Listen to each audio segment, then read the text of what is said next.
Uma das grandes inspirações para o britânico Charles Darwin na criação da teoria da seleção natural foram os tentilhões das Ilhas Galápagos.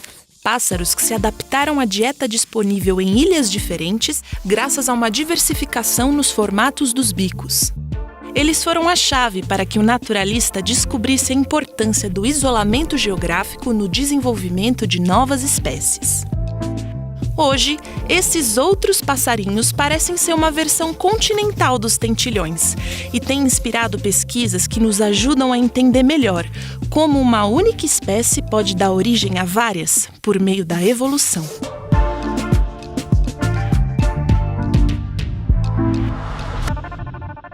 O caso da genética dos caboclinhos abriu para nós uma linha de pesquisa completamente nova e que tem gerado resultados muito interessantes, não só para entender o processo de especiação nos caboclinhos, mas também para lançar a luz sobre como as espécies surgem de uma maneira geral. Então, por isso que os caboclinhos são um modelo biológico muito interessante. Os caboclinhos são pequenas aves que vivem principalmente em áreas abertas da América do Sul e se alimentam de sementes. Existe mais de uma dezena de espécies diferentes dessas aves, a maioria delas muito parecidas. A única diferença marcante entre as espécies é a cor da plumagem dos machos. Já as fêmeas apresentam coloração muito parecida, o que torna difícil identificar a qual espécie pertencem. A semelhança não se restringe à aparência. O sequenciamento do DNA de 11 espécies de caboclinhos mostrou que 8 delas têm um DNA extremamente parecido. Você pode estar se perguntando, se ambas as características genéticas e físicas são similares, como os pesquisadores podem diferenciar as espécies? Quem conseguir dar um conceito universalmente aceito para se definir uma espécie, respondeu a pergunta de $1 milhão, né? Os ornitólogos vêm usando como base para separar as espécies e para poder definir que populações não se reconhecem mais ao ponto de já terem sido separadas umas das outras, o fato desses animais possuírem diferenças de plumagem, né? E bem como diferenças no canto, porque o canto é a forma primária como os bichos se reconhecem, né? Então isso ajuda no processo de especiação. Então quando você encontra diferenças na plumagem, no canto e na genética, você pode ter bastante confiança de dizer que você está lidando com uma espécie diferente da outra. Os pesquisadores concluíram que essas 8 espécies são as que surgiram recentemente e, por isso, são mais aparentadas entre si. Isso dá aos cientistas uma oportunidade rara de observar o início do processo de surgimento de novas espécies de seres vivos. A especiação normalmente ocorre quando algum evento causa o isolamento geográfico entre populações. Mas esse não é o caso dos caboclinhos, já que espécies diferentes podem compartilhar um mesmo habitat.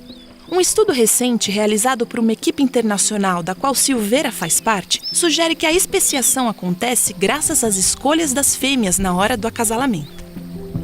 A doutoranda da Universidade do Colorado, Sheila Turbeck, conduziu experimentos usando réplicas de madeira de machos de 2 espécies, o caboclinho do Iberá e o caboclinho de barriga vermelha, além de uma terceira com um padrão de cores intermediário.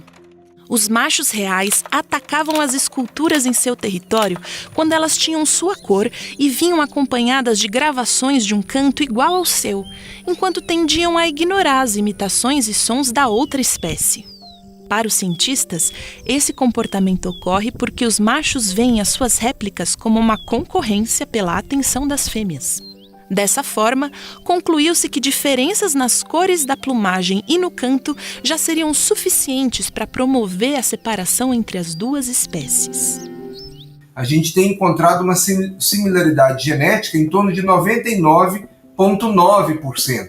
E mesmo assim os bichos são diferentes. O que a gente mostrou foi que pequenas diferenças genéticas, elas não precisam ser diferenças grandes, já podem causar mudanças profundas no padrão de plumagem e no padrão do canto também, que a gente imagina que o canto seja um caráter herdado nesses animais e que possibilita, então, a especiação. A gente, nos caboclinhos, por exemplo, encontrou que os genes mais importantes ou que variaram mais entre as espécies são os genes relacionados à produção de melanina, que são responsáveis por dar a coloração preta, cinza, marrom avermelhado, esses tons mais perto de tons de terra, que são os tons de plumagem mais presentes nos caboclinhos. Então, essas pequenas modificações que aconteceram nesses genes permitiram que a gente tivesse essa irradiação espetacular aqui na América do Sul. Como Darwin teorizou, só o acaso e o tempo podem revelar quais os caminhos que a evolução vai tomar. E os caboclinhos estão nos mostrando que esse futuro pode chegar ainda mais rápido do que se imaginava.